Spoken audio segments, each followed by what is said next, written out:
Hello guys, আজকে আমি তোমাদের কাছে চলে এসেছি ডিম আলু দিয়ে তরকারি করব। দেখো, ভাতের মধ্যে ডিম আর আলু আমি দিয়ে দিয়েছি সেদ্ধ করতে। এই সেদ্ধটা হচ্ছে, এদিকে দেখো টমেটো, পেঁয়াজ, কাঁচা লঙ্কা, রসুন, আদা, বেশি কিছু উপকরণ দেইনি, সামান্য কিছু উপকরণ দিয়ে আজকে ডিমের তরকারিটা করব। দেখো আমার এগুলো সব কুচানো হয়ে গেছে, ডিম আলুও সেদ্ধ করে ছাড়িয়ে নিয়েছি ডিমটাকে।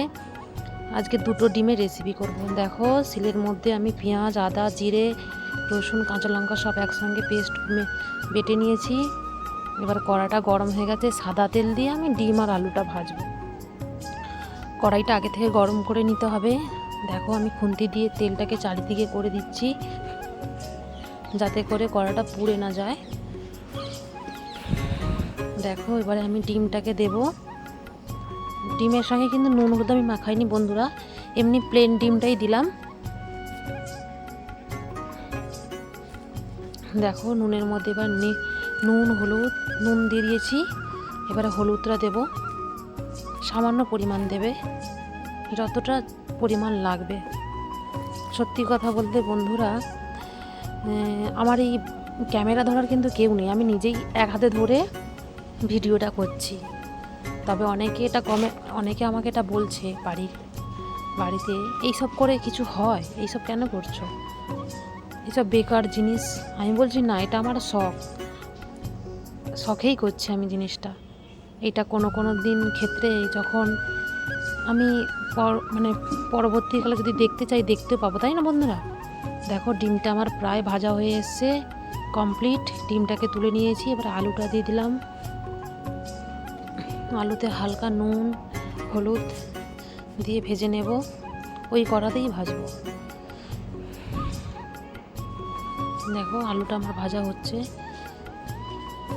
এটা বেশি অতিরিক্ত রিচ করব না, কারণ বাচ্চা খাবে তো, তার জন্য। আলুটা তুলে নিয়েছি। এবার দেখো কড়াইতে সরিষার তেল দিয়ে দিলাম, এবং এর সঙ্গে আমি একটু সাদা তেলও মেশাবো। দেখো সাদা তেল মেশালাম। আমাদের শরীরের পক্ষে বেশি যেই সানফ্লাওয়ার তেলটা হয় না, ওটা খুব উপকারিতা, ওই তেলটা খেলে খুব ভালো। দেখো তেল গরম হতে আমি তেজপাতা দিয়ে দিলাম, এর মধ্যে দিয়ে দিলাম আদা রসুন বাটা মশলা। এটাকে আমি তেলের মধ্যে একটু নেড়ে নিলাম। দেখো চারিদিকে ছিটকাচ্ছে, এবারে আমি দিয়ে দেবো পেঁয়াজ কুচানো।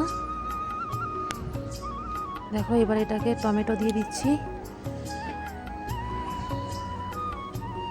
এটাকে এবারে ভালো করে আমি নুন একটু দিয়ে দিলাম সামান্য পরিমাণ, দিয়ে এটাকে একটু নাড়ছি। এটা হালকা একটু কষাতে হবে।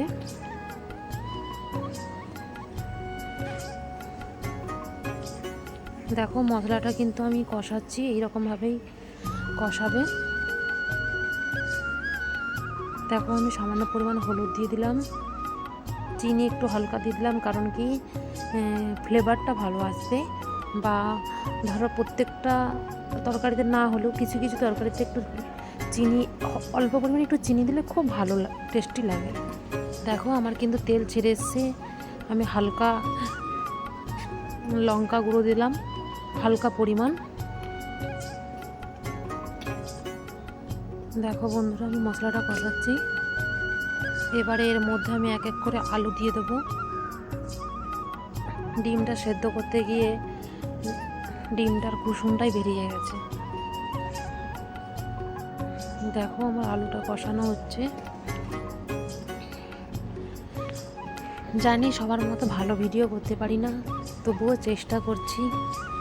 দেখো বন্ধুরা, প্রথম তো মানুষ আর ভালোভাবে ভিডিও করতে পারে না, একটু ভুল ত্রুটি থাকে, সেই ভুল ত্রুটিগুলো একটু মার্জনা করবে।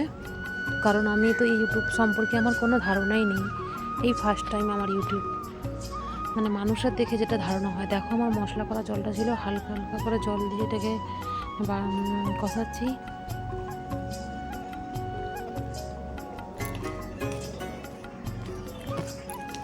দেখো বন্ধুরা কষাতে কষাতে জলটা একটু ঢালছি, যাতে মশলাটা পুড়িয়ে না যায়, কারণ অতিরিক্ত রিচ খাওয়ার ভালো নয়।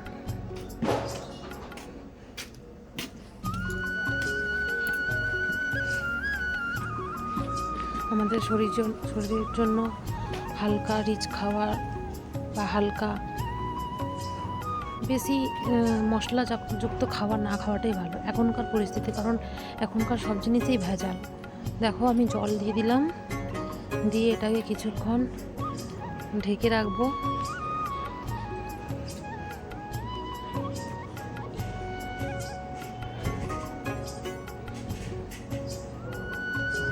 দেখো আমি ঢাকনা দিয়ে দিচ্ছি। বন্ধুরা একটু ক্যামেরা ধরতে অসুবিধা হচ্ছে তো, তার জন্য এদিক ওদিক হচ্ছে। দেখো আমার রান্না প্রায় কমপ্লিট। মনা এবারে খাচ্ছে। মনা বলে আমি খেয়ে দেখি কেমন হয়েছে। ও বলছে ডিমটা আমি ভাঙতে পারছি না, আমাকে ডিমটা ভেঙে দাও।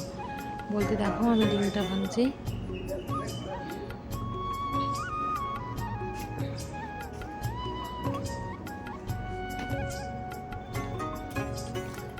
মুনমা বলছে খেয়ে বলছে বাহ খুব সুন্দর হয়েছে।